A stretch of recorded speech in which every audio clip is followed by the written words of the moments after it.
Welcome to another video. Let's talk about the market, the charts, Ethereum, and some news that we have seen in the markets. So first of all, let's talk about Bitcoin.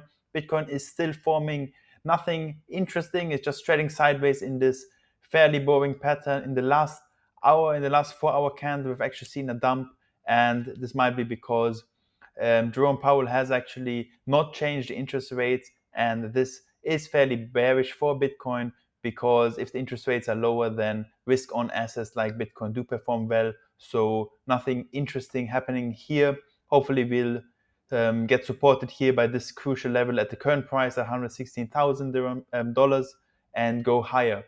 Now, let's look at the net position change for Bitcoin, and we can see it's negative at negative 3.7%. This means there's more selling pressure compared to buying pressure overall. But what we can also see is that usually whenever we have very strong a negative pressure, more sales than buys, then the Bitcoin price bottoms. And we can see this right here where my cursor is. We can also see it right here. Usually afterwards, the price goes up, which hopefully will happen. That would be good. Let's quickly talk about Ethereum. So obviously Ethereum is trading in this major symmetrical triangle here. And if we look at it on the daily, we can see it's obviously been rejected from previously from around $3,900.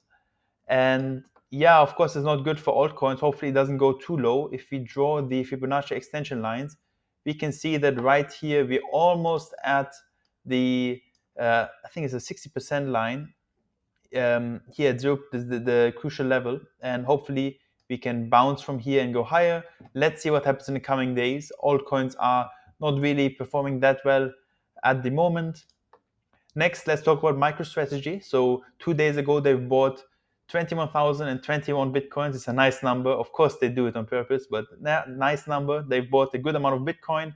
They've bought $2.46 billion worth of Bitcoin at an average price of $117,256 per Bitcoin. This brings their total Bitcoin holdings to 628,791 Bitcoins with a total investment of $46.08 billion. And this purchase we can see right here, $2.46 billion, is actually the largest purchase that they've made in the last 8 months. However, of course, the Bitcoin price itself, we can see, has not really moved much as a result. This could be because, of course, Bitcoin is now a very mature asset. We see millions of dollars of purchases every single day, but the price is becoming less and less volatile. It's just something that happens for assets that are maturing over time, and it's a good thing for the Bitcoin ecosystem overall.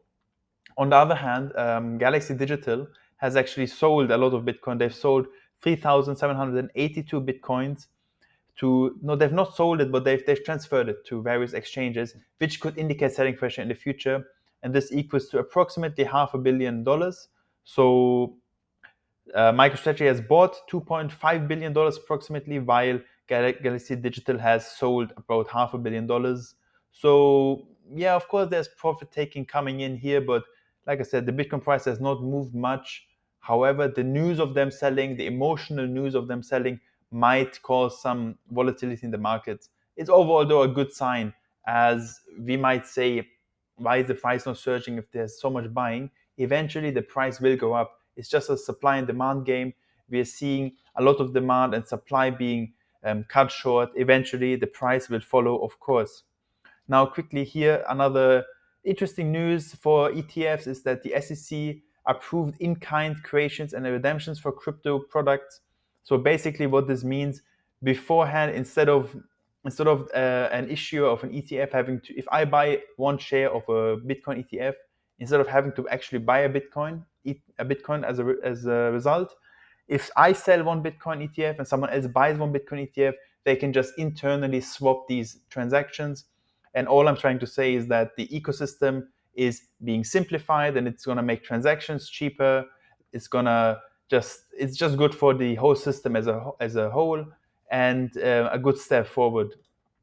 Now, quickly here, the US import consumer goods have actually fallen, and they've seen their, I believe it's the largest fall. It's 43% fall, the largest ever recorded in history. We can see this goes all the way back to 1996, this chart. So it could be because of the tariffs that the US is putting on other countries. and the tariffs that they are being put on. So there's been less imports of consumer goods in the United States. Let's see if there's a recession coming in. It might not be though. Like I said, it's not a determined time right now. Nothing interesting is happening, and we also got the GDP coming out today. So the GDP was actually 3%, while the expectation for the GDP was 2.4%. So the US economy is doing fairly well at the moment. No signs of a recession, even though the consumer goods have fallen. Also, today were the interest rate decisions by Jerome Powell. We know that Donald Trump has really pushed Powell to drop the interest rates to boost the economy, but he has remained the interest rates unchanged at 4.5%. Now, it's of course good if you look at inflation. Low interest rates cause higher inflation. However, for risky assets like Bitcoin, this is not really good because investors would rather keep their money in bonds and keep it with the bank. But if the interest rates go down, these investors then look for alternative ways to invest their money. And as a result, Bitcoin usually goes up. So because he left them unchanged, this is an explanation why we've seen this major drop in the last few hours here. And finally, let's look at the Bollinger Bands. So the Bollinger Bands are contracting right now. It's just because, like we can see in this chart, Bitcoin is very boring. Nothing is happening. And whenever the Bollinger Bands contract, we can expect major volatility in the coming days. It's like a spring. It's contracting, and eventually it has to explode. And we can see this previously here, the Bollinger Bands are contracting, and then we have a price moving up. So hopefully we can see the Bitcoin price making a higher high in the coming few days. And yeah, that's it for today's video. Hope you liked it, and see you tomorrow. Bye.